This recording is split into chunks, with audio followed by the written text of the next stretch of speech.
Jesuh nen sim ning Khar sat nak mua Ka thil rit mua ka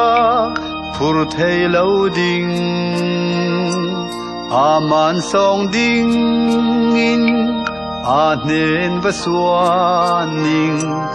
Indu do tin Kilveng cham chin Jesuh nen sim ning Jesuh nen sim ning Ka thil rit mua ka Phur thei lâu ding Jesuh nen sim ning Jesuh nen sim ning Cây bom thei tu ama long si Jesuh nen sim ning Ka don har nak mua In bom thei tu ka Rual pi si In bom ding si Ka sim ti ka chun Ka don har nak mua A lau the ding Jesuh nen sim ning Jesuh nen sim ning Ka thil rit mua ka Phur thei lâu ding Jesuh nen sim ning Jesuh nen sim ning Cây bom thei tu ama long si Nik sak har nak ta Ka tong a theo wi In run tu lâu vinh Ka thei lâu Jesuh nen sim ning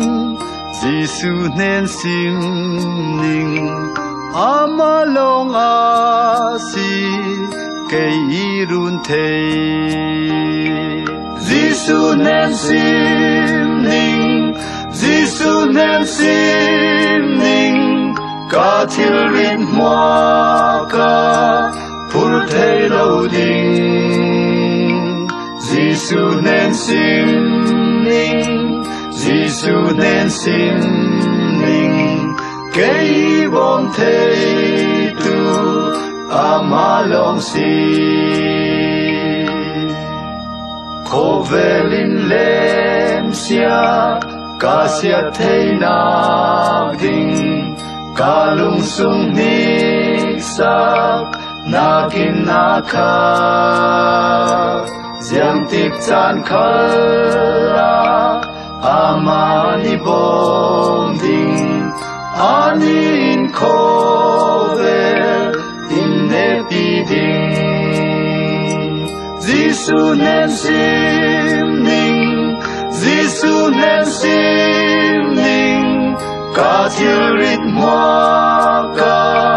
Phur thei lâu ding Jesuh nen sim ning Jesuh nen sim ning Cây bom thei tu ama long si